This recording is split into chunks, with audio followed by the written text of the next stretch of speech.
Good afternoon, ladies and gentlemen, and welcome to this webinar today on portal frame design using the MasterSeries. My name's Tommy White and I'm one of the developers of the MasterSeries.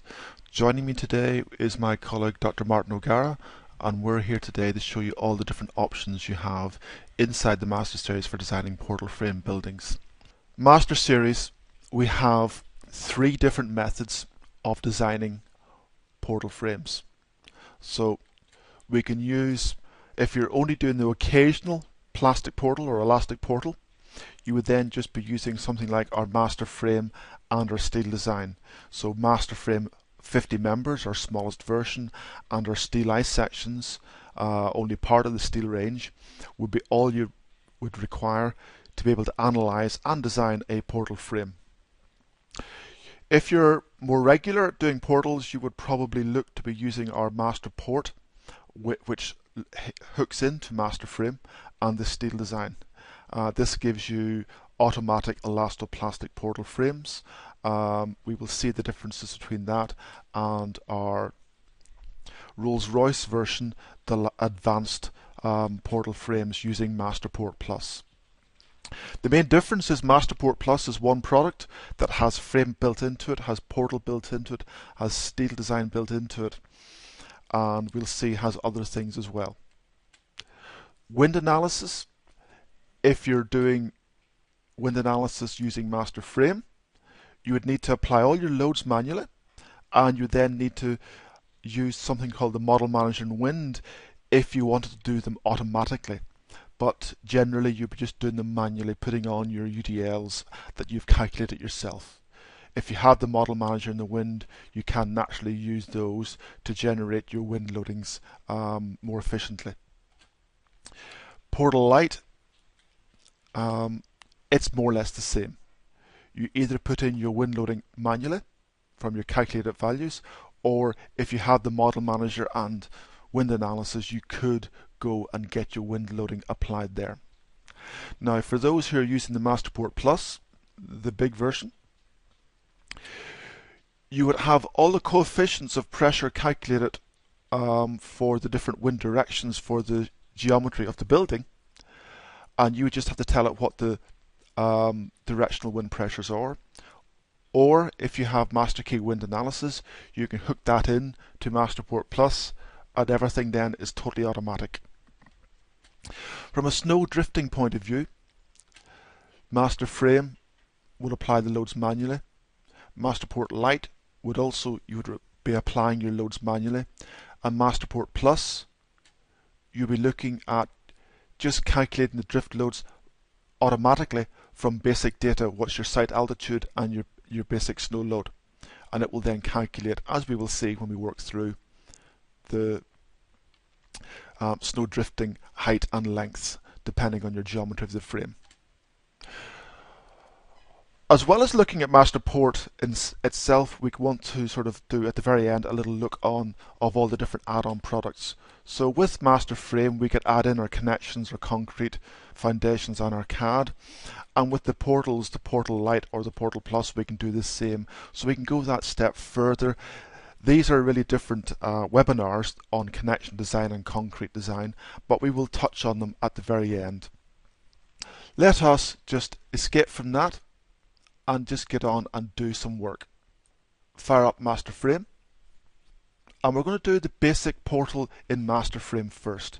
So we're going to go for the occasional user, and we're going to come in and we're going to say MasterFrame, and I'm just going to do a portal similar to this.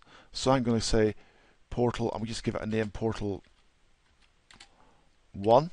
So it's a brand new frame, and create new. Using my geometry preprocessor in MasterFrame, and bear in mind for the occasional user in MasterFrame, you also have all these different types because it's a general frame analysis that we're going to be using. So we're going to choose a multi-bay portal, 3 spans, and I'm going to make them 27 meters, and then I'm going to make the height to eave 7 meters, the rise I'm going to make it 2.4 meters, so a shallow slope. Haunch length at eaves I'm going to make 2.5, and at apex 1 meter. Frames will be 6 meters apart. Dead load I'll put at 0.25 and live load 6.6. Default sections, and we will go for a 10% fixity of our bases. And we'll just say proceed. So this is my basic frame. If I see in 3D, it's just a standard portal frame, and if you just zoom in, you'll see that it is with haunches, and away we go. So the loading is all the default loading. We can come along into the properties and look at the section sizes. Section sizes are defined pretty straightforwardly. They were automatically done by this preprocessor, but I can come along and say that I want to change the haunch length. Say on this member I want to change it to 2.2 meters, so I want to make it a shorter haunch here, and if I zoom up by clicking, you'll see that it's now probably not visibly, but it is slightly shorter. And I want to make the depth at M2 2, and X2 I want to be 1 meter. So I'm going to put a haunch on this, and I'll do the same over here, and I'll make the depth at M2 2, which is the apex, and the haunch length 1, and I'll make this 2.2. So when I was talking, I wasn't looking when I was doing my preprocessor, and I actually didn't put haunches into the apexes, which I should have. And I'll just come along here and I'll say 1 and twice the serial depth there, and I'll come in and I'll say 1 and twice the serial depth there, and just pan across and do the other side very quickly, won't take me long. 2 and 1 meter length, and no, that's 1 meter length and 2 times the standard depth. So there's my haunchings. So I reduced the haunch length in this, and what I'm now going to do is reduce the actual span here slightly. So if I come in to geometry, change nodes and coordinates, so if I went and said shift, and want that to shift by -2, so I say proceed. So it's asymmetrical at this point, and I could then make it symmetrical again by proceeding a second time. So this side by 2 and this side by 2, so we now have a shorter span. My loading is very straightforward. Coming into my loads, member loading. We have by default the basic loads, my dead and live loads, but I do not have any wind loads applied. So I would need to go and apply my wind loads onto my columns and my rafters. So if I wanted to, I'll assume that the W1 is my loads on the side, and we're a 6 meter center, so I'm going to say a 0.7 kilonewton wind pressure, and on gable I'll put it as 0.3, and that will be negative because that will be a suction. And I'll just do the opposite over here. I'll assume that I have a very small leeward of a 0.23, and I will have my 0.3 as I had over here, opposite direction. Now my rafters, I'm going to go for a windward of about 1.2, and I'm going to go for 0.4 on the uplift. And I'm actually just going to come along and make this one slightly smaller. I'm going to say 1 and 0.6, and then this one 0.8 and 0.6, and then I'll take the leewards and make this 0.3 and 0.6, I'll just make this the same, 3 and 0.6 and 3 and 0.6. So I've put all my loads on.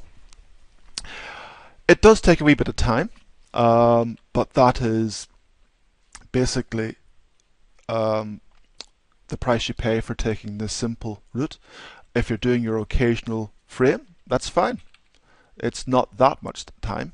Okay, I was making my loads up as I walk through, and we're not really seeing them here. So what I want to do is I want to look at what the loads were that I produced.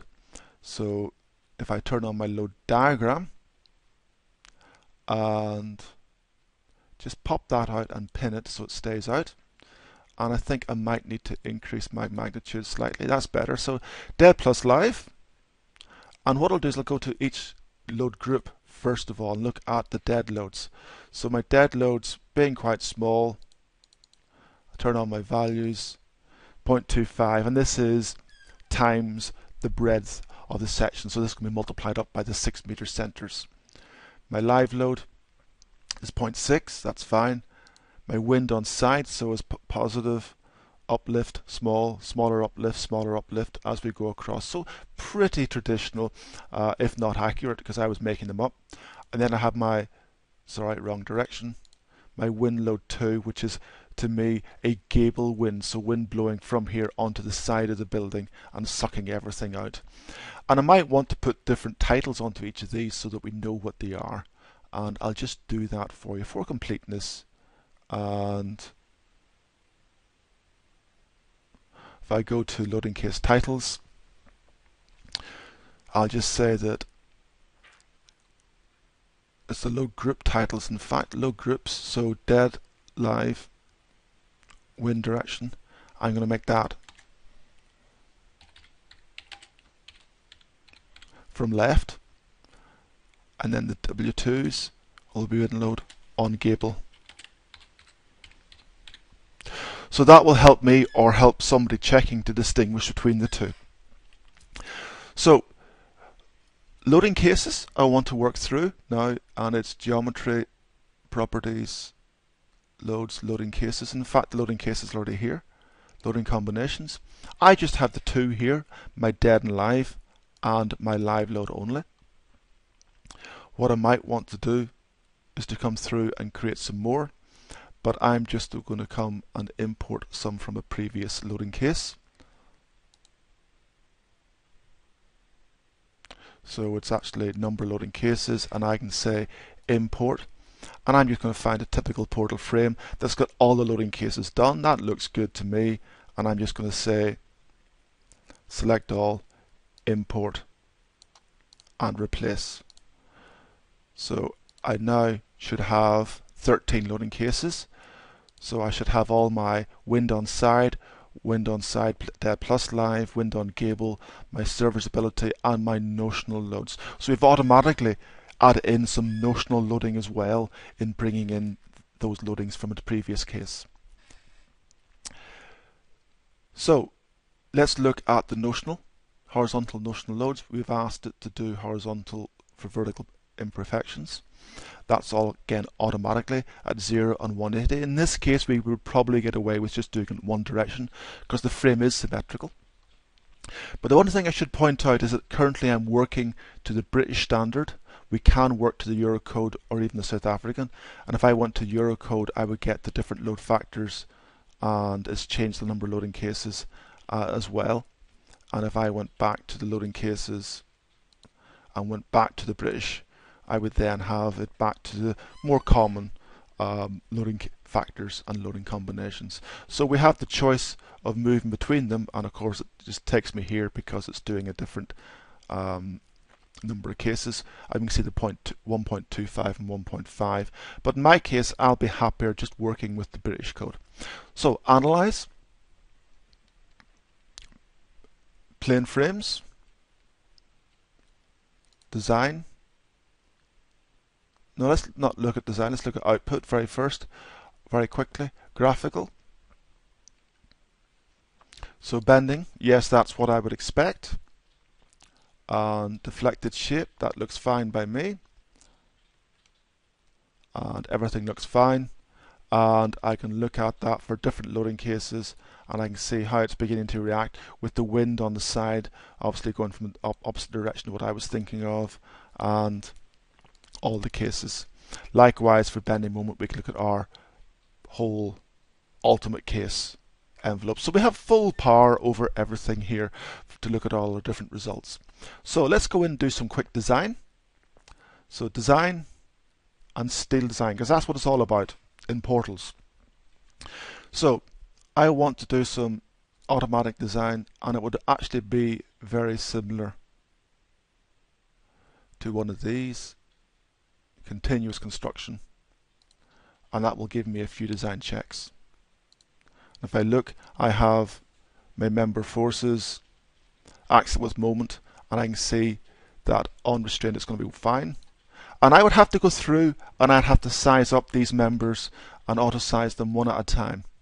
And just in the normal fashion, I would have to come along here and decide what section size I want for this to be a plastic design. I could ask it to automatically size the section so it's taking it unrestrained, but I would have to come along and say, well, actually I have lateral restraints at, say, 1.5 meters up, and now come back and ask it to auto size, and it would give me a tighter design. And I would do the same for the rafter, and I would come along and put in some restraint positions, taking off the auto, and say at 1.8 meters. And then what I would do is I would ask it to try and auto size that, and it's given me an auto size if all these portions are fully restrained. Obviously these aren't fully restrained because they're on the tension rather than compression flange, so we need to restrain this either with stays or use our Appendix G. So that's where our next check comes in, and I'm just going to add in the Appendix G because the Appendix G wouldn't have been put in automatically onto that member. And now what I have to do is I have to tell it how long the torsional restraint is. So the first one I'm going to assume is at 3.6 meters out, and we can see that at 3.6 it wouldn't work, so I'm going to have to say, well, starting at 1.8, would that work? So no, I'm going to need to stay there and a stay there, and I would have to come along and start at 3.6 meters out, and see the rest of it will be fine all the way out. So I have to manually input all my stays and restraints and things like that. And we're going to do a similar frame, but this time we're going to use the MasterPort to show you how quickly it's done in comparison. So I'm going to exit from Master Frame, coming into MasterPort, and I'm going to take a new portal light, portal light 1. So this is going to be my new file, and this time I'm going to be held by the hand. I'm going to say yes, I'm going to have the 0.2 dead, 0.6 live, and I'm going to go for even 1.1 surfaces at 6 meters bays. I'll go for my fixities, I'll use 5950, I'll add in the basic load, sounds good to me. I won't add in snow and wind because at the moment I'm not going to have the facilities of the Portal Plus, so I'm only using the MasterPort Lite, and it will give me these, it just won't give me these. I'll optimize. So moving across, I can say that I want to have 1, 2, 3 spans, and I want the second span to be 24 meters, and I wanted the first one to be 27. So 27, 24, it's roughly, I think we went down to 23 meters in fact on those, and I can now say that I want 2.25 for my haunch length, and my haunch length here is 2.5. So it's a lot simpler, a lot easier, and where I don't tell it anything, it automatically assumes. And I'm going to say my rise is a 7-degree pitch, a more respectable, and we'll have the actual inner span a 8-degree pitch. The wee asterisk tells it it's an angle rather than being anything other. So 8 degrees on the inner pitch and 7.5 on the outer spans. At the minute it's fully symmetrical. I could tell it to make it unsymmetrical, so it's going to go and ask, let me put in a different span for the third bay, or I can keep it fully symmetrical. I can also have it asymmetrical in other ways. I'm going to keep all these things for the Portal Plus area. So I'm going to just go with this as it is, and then we'll come back again for the Portal Plus where we're able to put in a lot of fancy things. So What I need to do is check out my columns, of course. 7 meters, yes, that's fine. And we'll use those sections and we're happy. So I would just say, because I'm in the light version, I need to now break this interface and come along to my loads, member loading, and look at the loading on each of the spans. And I put my physical loads on. My dead and my live and dead are on already. That's helped me. But what I don't have are my wind loads.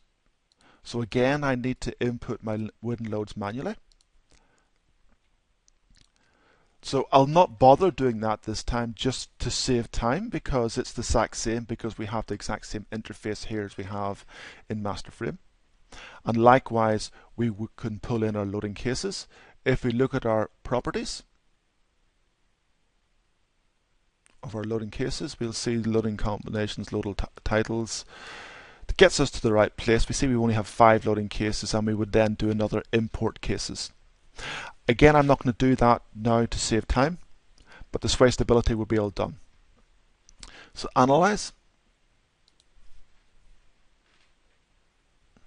So I'm actually one stage further, and it's going to help me a bit more with the plastic design. There are ways we can actually form hinges in the elastic, the master frame as well, but I don't want to go through those at this point in time. So we're going to go for plastic analysis.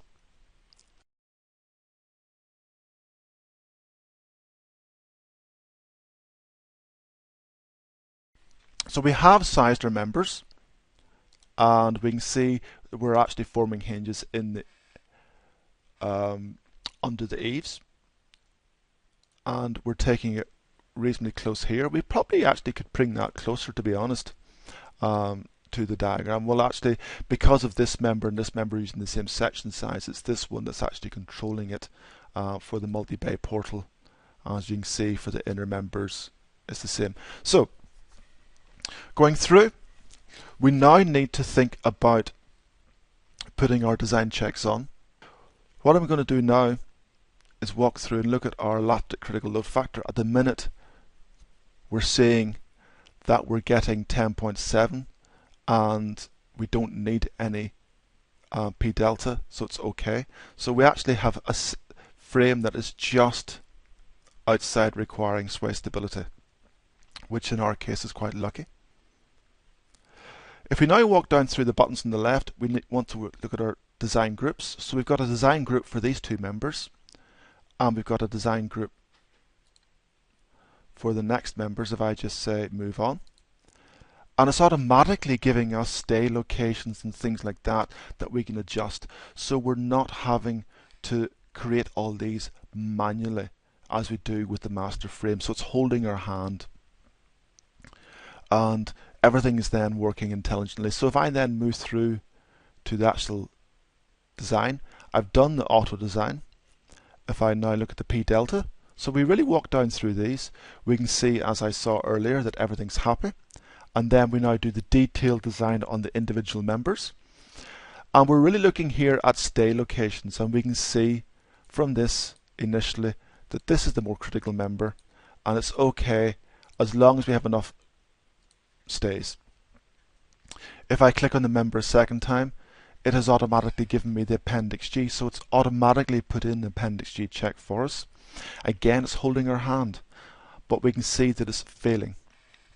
So I can say, well, let's try it with a stay out to there. That's not good enough. We have to put a stay there and then take that, and that's good enough. So similar to what we found when we did it in MasterFrame, in this example we're finding we're needing stays at both these points before we have any it works for this geometry that I chose.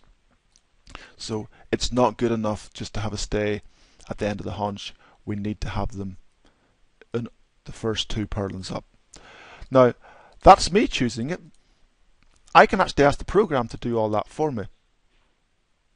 So I can actually ask it to auto analyze the restraints. So I can go through and it can check not just the 1 member I'm looking at, but all 4 instances, because these members are all the same section, and it's designing it for the worst scenario. So we've seen that, and we've seen it's now insisting on putting the torsional restraints as well up here, but nothing along here at all. So it did it for me a lot quicker. So that is your MasterPort Lite. It does your elastic, it does your plastic, it does all the stays and everything automatically, unlike the Master Frame solution. So if you're doing one portal every month, you probably would think of just using your Master Frame. If you're doing a portal every week or two, you would think about possibly moving up to the MasterPort Lite and having this. Or if you're trying to get more economical portals easily, you want at least the MasterPort Lite to allow you to size those up quite economically. So I'm saving some of my tools and my everything for when I get into the MasterPort Plus. But stability checks are all okay. Everything's okay.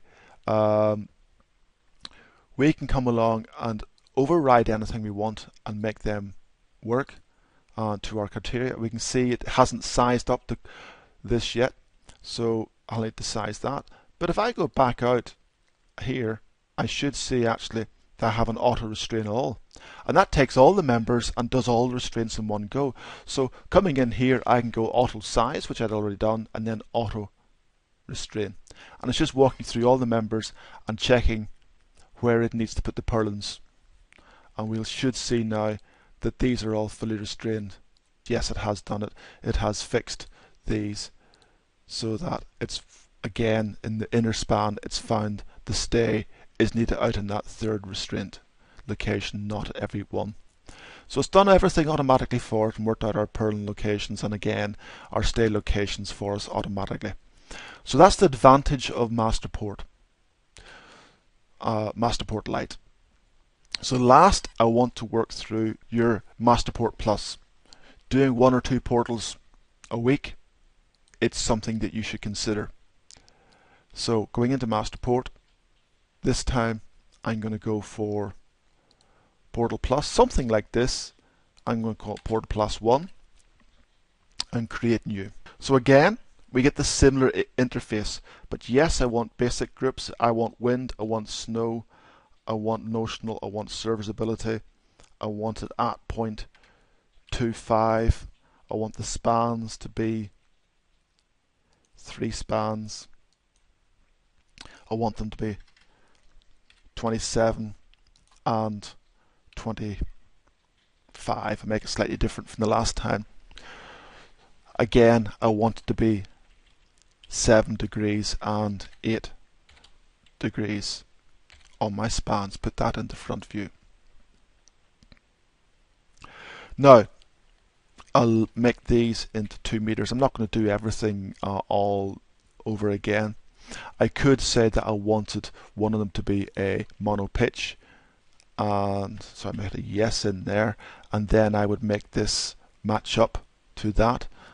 Or I wanted a mansard, and I say yes in there, and that would allow me to have a mansard roof of the correct shape and length. Moving forward, I can make my columns such that I can say that the inner column is +2. That's right, 7 on the left and +2. So 7 + 2. So 7 for the left hand frame and then another 2 up for the middle frame, the right hand frame. And again, it's symmetrical. I can put a raised base level, so I could lift it by 1 meter so that it's lifted up by a meter on all or just on the internal. So I lift it up by 3 meters, I could have 3 meters. These bits are still available in the Portal Lite. This manipulation of the geometry. I can give myself lean-to portals, I can give myself parapets, I can even give myself crane beams and a mezzanine floor.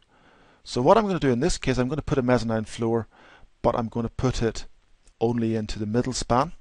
So if I go to mezzanine and I can say span 1, no, we're not having it. Span 2, we're going to have a mezzanine at 4 meters up.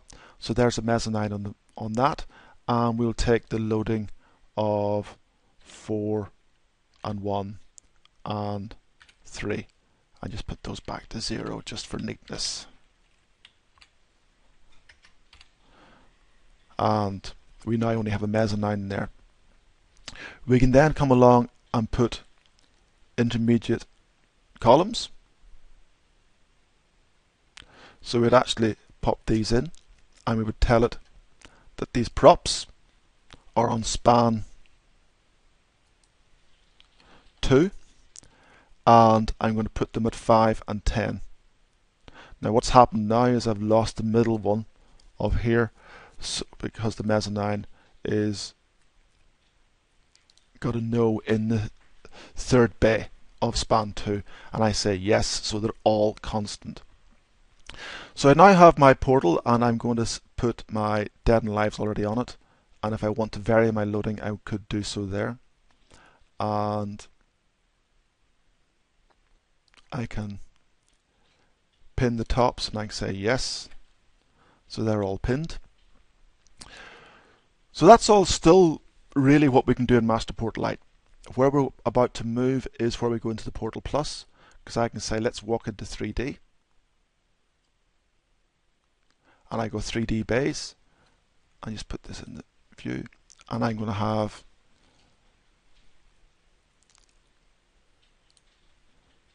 there we go, it's going to walk in 3D and show in 3D. So what we've now got is 8 bays of 6, and our design will be on bay 3. I can also say that the first bay is only 2, and there it is, and then we have a second one of 4, so 2, 4, and then 6, 6, 6, 6. So I can take all that down, and I'm going to say I want 6 bays just to make it smaller. I can change it so that I can have different arrangements on the north and south, and at the minute my purlins here aren't matching my bracing, but I should be able to get that to work. So if I go to bracing, align roof bracing with gable columns, so that should help that out a bit, and I can go through and do a lot of different work on it to automatically sort the frame out. So we have a lot of different customization we can do. We can, for example, move our bracing so that it's actually at a different bay. So column 1, I could change that to column 2, and it now moves it away back to column 1. So that was this bracing here, this tie.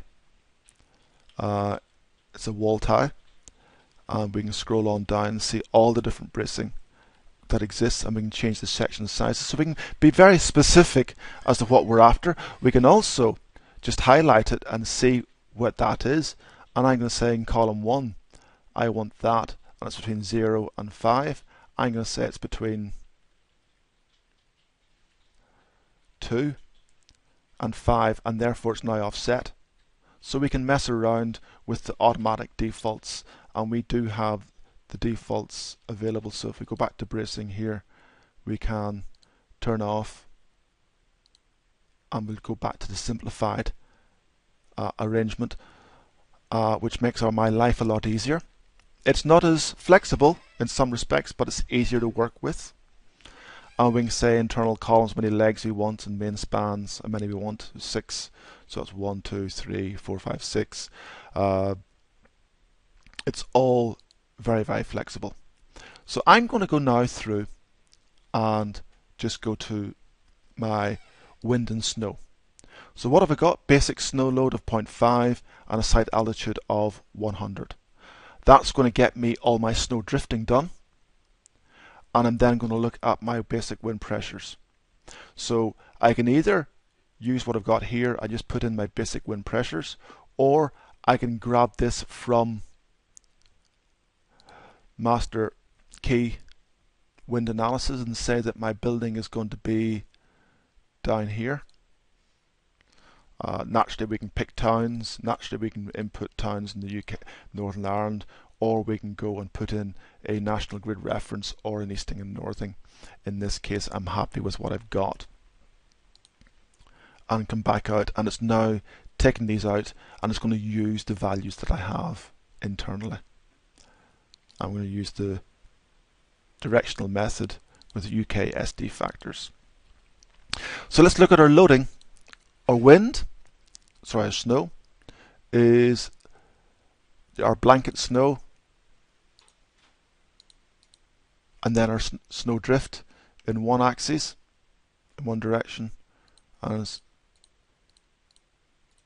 snow drift in the other direction. It doesn't do the opposite because it's a symmetrical frame. It doesn't need to do a double up. If we look at our wind and see it here, we can see W1, W2, W3 gable wind, W4, P1 for internal pressure, and then internal suction. So because it's symmetrical, it's only doing half the frames. It's intelligent that way, and it's all done automatically for you if you have the Portal Plus. So I'm just going to analyze, and it's going to do another analysis, and I need to stabilize this frame. So I haven't finished this frame and I was just messing around, so I would need to study it. So what I'm going to do is, in Blue Peter style, I'm going to pull in the one that I know should work, which is a bit more sensible, a bit easier to see around. It's not got all the mezzanine, but it does have a lean-to and portal. So that's been analysed. If you go into your design, steel design, you're able to look at your frame, and again you have the automatic facilities. The groups don't need to be done because they're automatic. You have your auto design, which we can do, no different to the MasterPort standard, and we have our deflections, and again not calculated, and it's already telling us that our lambda crit is 18, so we don't need to worry about anything, and everything's okay. And then finally our detail design. Now this is 3D, and obviously in 3D we can get a bit confused because we have so many members, and just like in the Portal Lite, it allows us to stipulate where our sheeting rails are and our purlins, and then where our stays are, required or unrequired. So we can say, well, actually we're going to need another stay there, and we're going to probably need one there to make everything work. So we're going to need to really stay this up for the loading it has. We could even try taking that one out and it doesn't like it. So obviously we're pushing the section sizes to the boundary in this case. And that's no different in a lot of ways than you have in the MasterPort Lite. You have these automatic locating of stays and purlins. What's different here is that it goes one stage further. If you had any secondary steel, it would automatically set those up. Any bracing, we can look at the bracing design and we can see, scrolling up through, our bracing results. So we've got all our bracing, and we can look at any individual bracing member. We can look at our gable posts, and we move now to our gables and look at designing our gable posts. We can look at our wall bracing. We can look at anything we want. We also have south gable if it was a different frame to the north. So this is the north and south gable frames. So we can do those separate from the main portals. If we know we're never going to have extension, we can then size those down as beam and post. And then we have our gable bracing, which we were looking at earlier, and any valley beams that we had if we're using hit and miss. So we have a lot more holding of our hand in this Portal Plus. It's so much more powerful and more flexible than the MasterPort standard. Now, that about covers it. So just coming out of this, I'm not going to save anything I've done here. I said that there were ancillary programs that we can link through to, and one of them is the connection design. So I can take a brand new joint, so add a new joint, no, wrong button, add a new joint as a beam to column eaves, and I will choose this one, and I will then very quickly auto size that. And other than the wee dimensional problem, it's gone through the 30 something loading cases and found it all to work other than this little dimensional error, which I can then rectify. So I can come along and I can say make this 120 so it fits, and then just confirm that it doesn't fail in any of the loading cases due to the arrangement I've made. So that's fine.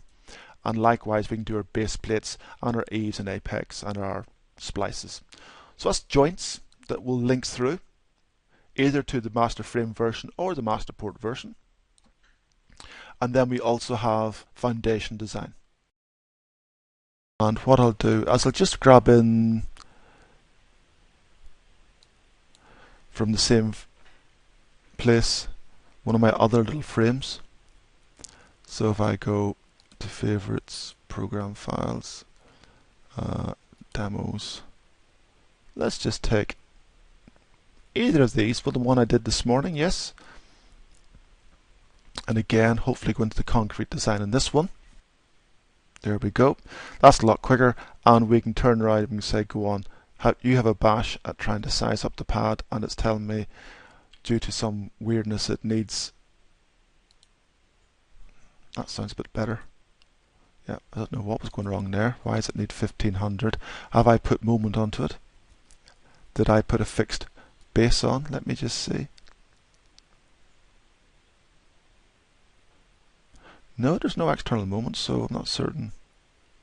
It's got a massive uplift for whatever reason and needed the extra weight.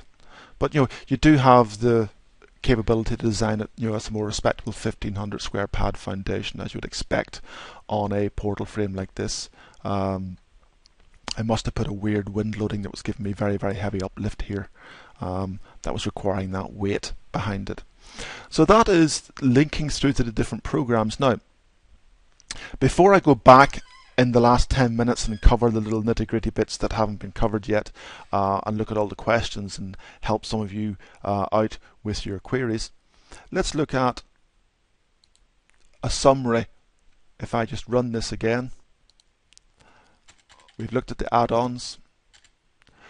MasterPort versus MasterPort Lite. So Portal Plus and Portal Lite. So Elastopalastic portal design, yes, both of them do it. Max number of members, well, with Portal Plus it's unlimited.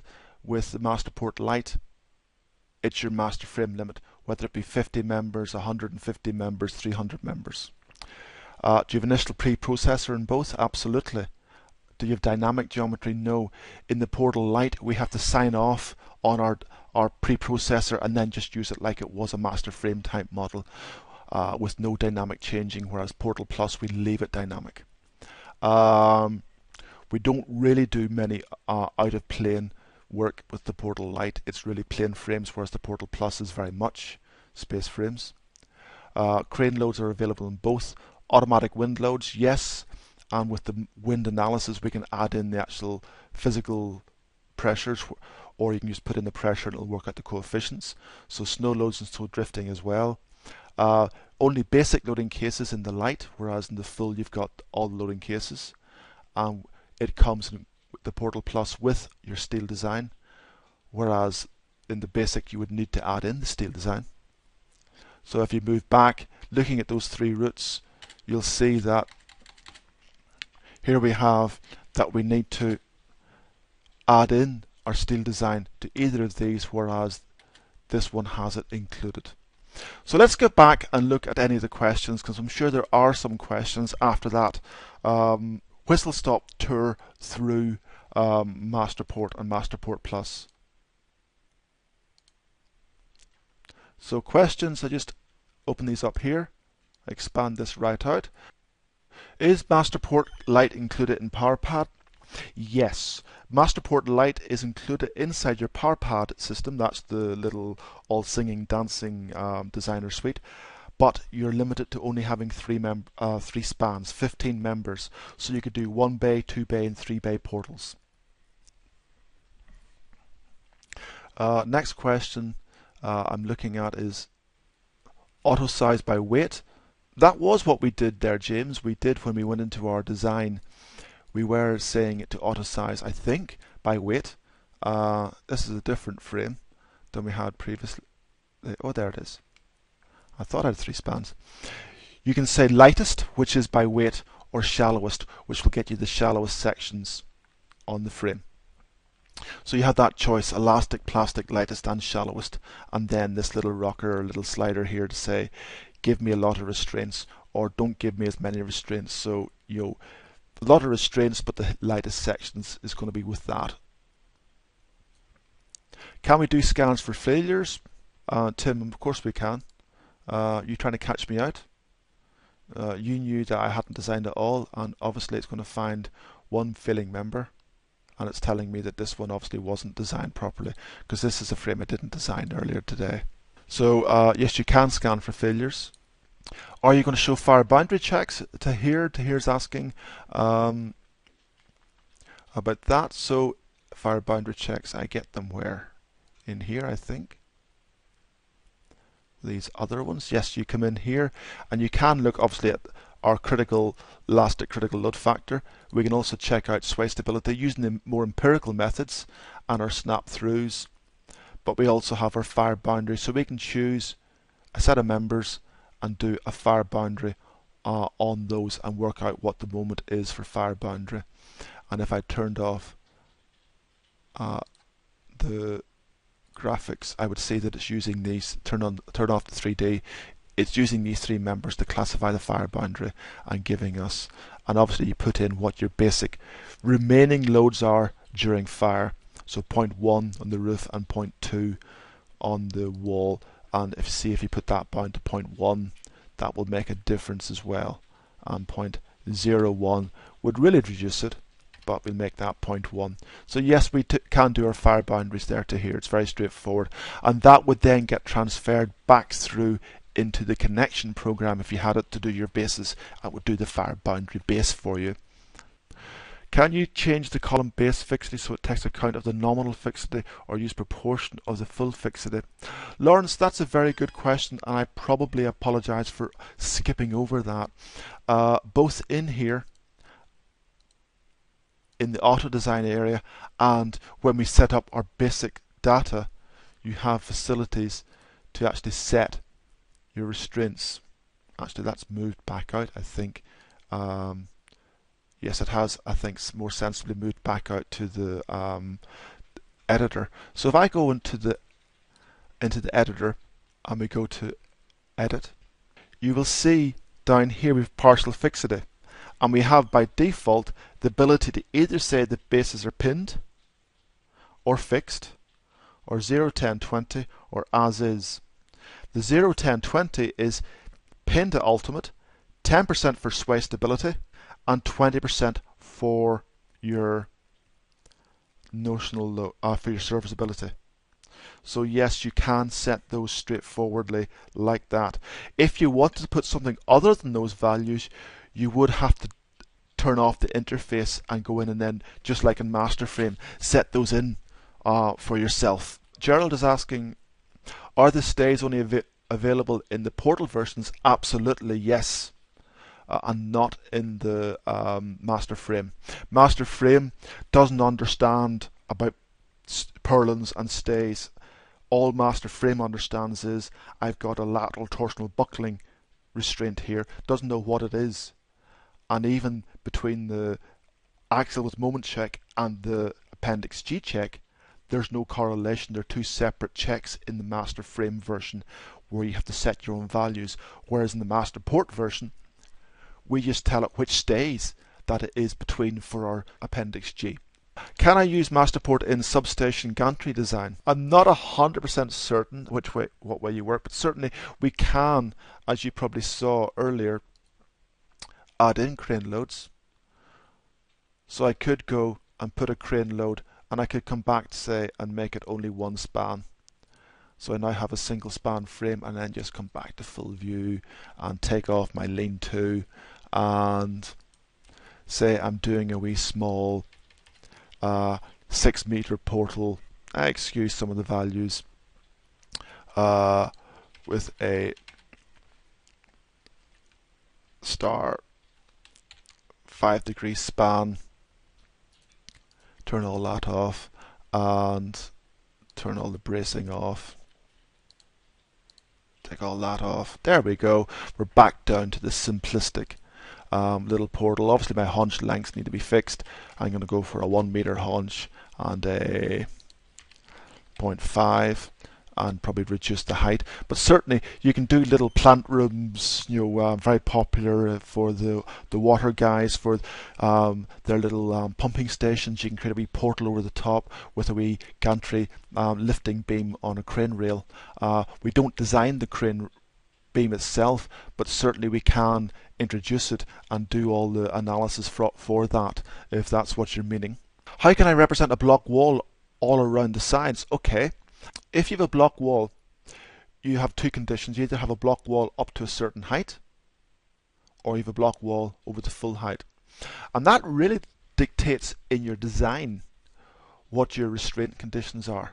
So you'd probably put in a simulation of restraints at short distances up to about this point, and then normally, so that you check those, because your block wall is going to make your wall restrained, your column restrained. So you'd either ignore up to this point where your wall is going to come to, and then just have purlins there. So if we went back into analyze this very quickly, shouldn't take long, and into design, steel design. So you were saying that in this, for my detailed design on this column, I've got block walls. So let's go not the appendix G, but to the stays. What's that one? That's the appendix axial moment. Into my lateral restraints, and I can say starting at 2.8 meters up, I then have my equally spaced purlins. So you'll see that it's got this whole location, so it's not doing anything down here because my wall comes to this point in the graphic.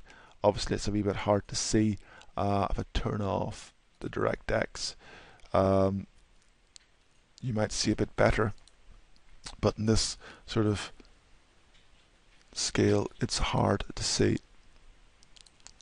But yes, you just stipulate the height of your wall as being the starting point for your design checks, and I'll assume that it's sort of fully restrained below that point. Any more questions? Martin, anything else you think I should cover? I think that's it, ladies and gentlemen. I'd like to thank you all for coming along today to this webinar.